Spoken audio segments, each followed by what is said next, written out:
CPU scheduling algorithms. First algorithm is FCFS. FCFS means first come, first serve.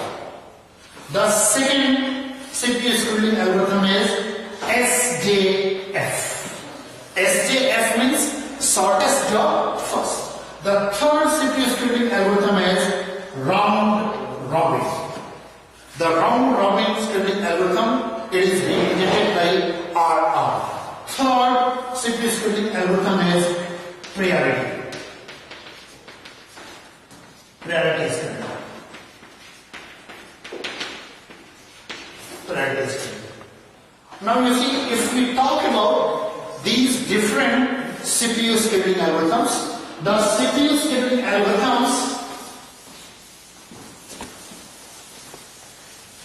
let me clean the board. Yeah, the CPU scheduling algorithms are divided into two categories. First category is non-preemptive scheduling.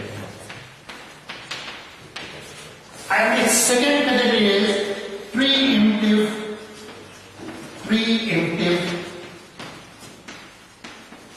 scheduling.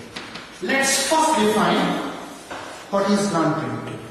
Non-preemptive means if a process gets the CPU, then in non-preemptive scheduling, the process will leave the CPU only after finishing its execution.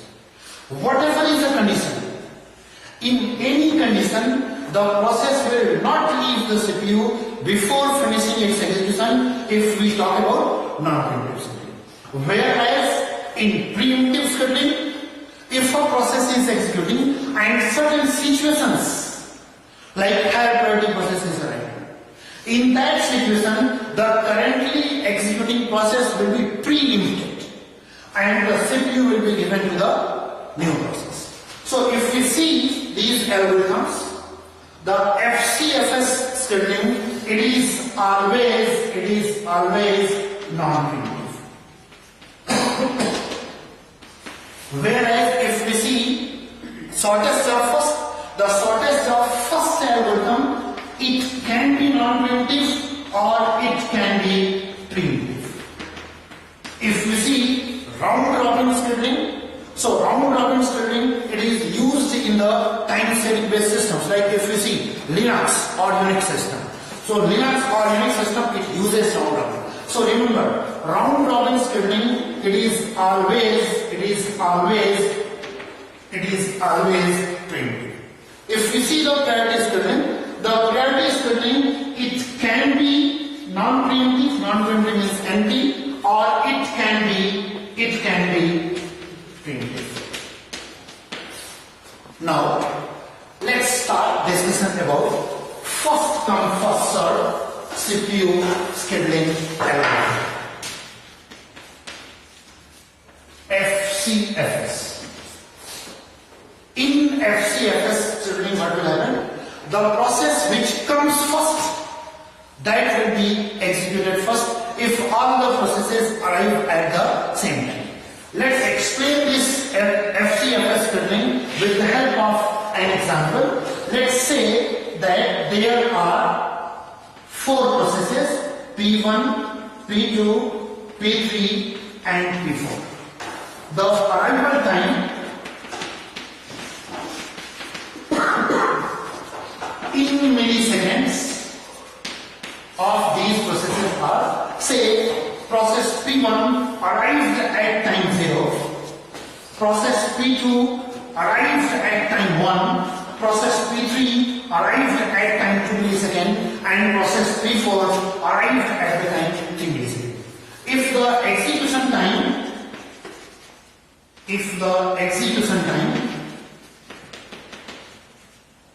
of these processes in milliseconds, say execution time of process P1, it is 8 milliseconds, process P2, it is say 7 milliseconds, process P3, say it is 5 milliseconds, and process P4, say it is 2 milliseconds. So this example is clear. there are how many processes? 4 processes. P1, P2, P3 and P4. The arrival time of these processes are 0 millisecond, 1 millisecond, 2 millisecond and 3 millisecond. The execution time of these processes are 8 millisecond, 7 millisecond, 5 millisecond and 2 millisecond. Now question arises, if the system is using FCFS scheduling, then what will be the sequence of execution of these processes? What will be the structure of Gantt chart? And what will be the computation values of response time, turnaround time and waiting time? So these things we can explain with the help of Gantt chart.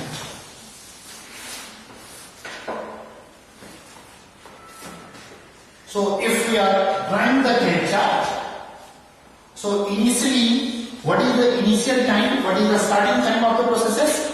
Starting time of the process, it is 0. So let's see, as per this example, at time 0, how many processes are there? Only one process, that is process P1. Because arrival time of process P2 is 1 millisecond. So at time 0, only one process, that is process P1 is there. It means that the execution of process P1, it will start at time 0. And remember, FCFS, what type of algorithm is this?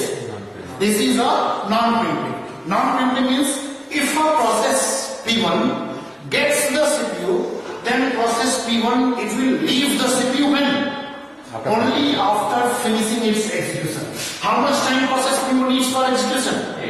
8 milliseconds. It means at time 0, when process P1 got the CPU, then process P1, it will leave the CPU at 8 milliseconds. So at 8 milliseconds, process P1, it will finish its execution. So F is representing finished execution time of process P1. So let's see, at 8 milliseconds, what's the scenario? Process P1 finished execution. How many processes are there? P2, P3 and P4. So we are talking about which algorithm? First come, first serve. So out of the processes P2, P3 and P4, which process came first? P2. It was P2.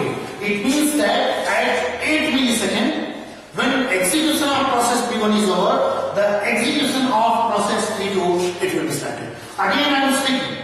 This is a non-preemptive scheduling. FCFS is non-preemptive scheduling.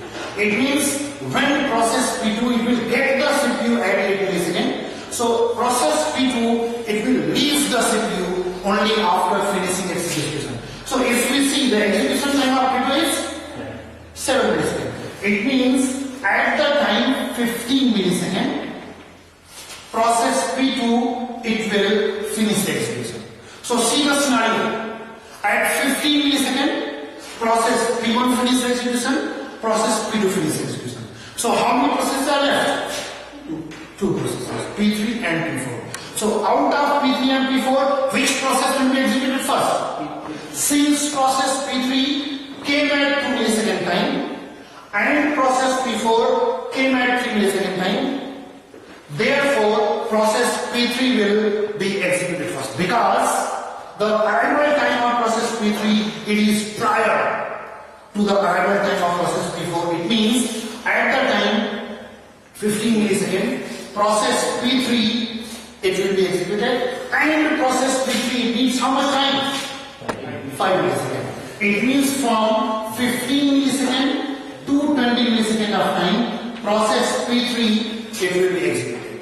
And at the time 20 milliseconds, process P3, it will finish execution, and finally only one process is left, that is process P4, means at the time 20 milliseconds, process P4 will start execution, and at the time 22 milliseconds, process P4, it will finish execution.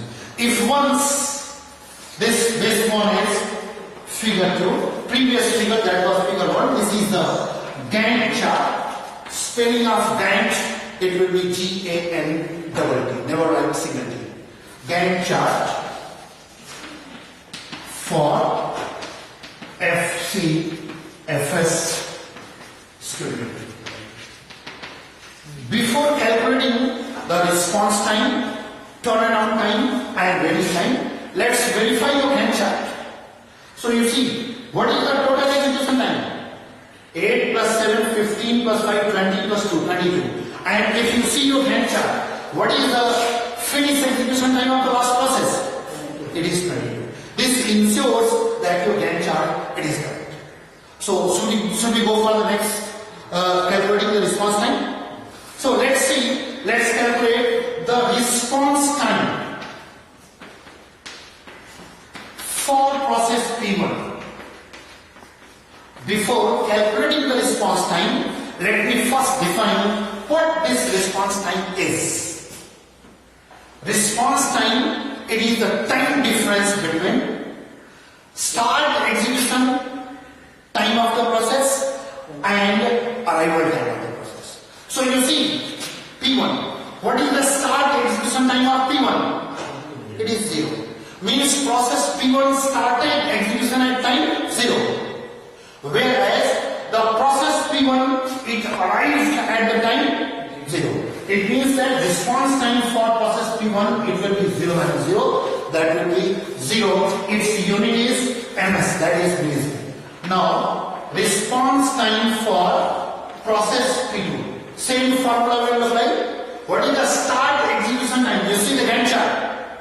The start execution time of process P2 is 8. And arrival time of process P2 is 1 millisecond. It means response time for process P2 it will be 8 minus 1 equal to 7 millisecond. Similarly, the response time for process P3 it will be, you see the Gantt chart. The start execution time of process P3 is 15 millisecond. And the arrival time of process P3 is 2 milliseconds. So 15 minus 2 equal to 13 milliseconds. 13 milliseconds. Similarly, if we calculate the response time for process P4, as per this Gantt chart of figure 2, the start execution time of process P4 is 20 milliseconds, whereas as per our example or as per our problem, the arrival time of process P4 is 3 milliseconds. It means the response time for process P4 it will be 20 minus 3 equal to 70 milliseconds. If we find the average of P1 plus P2 plus P3 plus P4, then we can calculate the average response.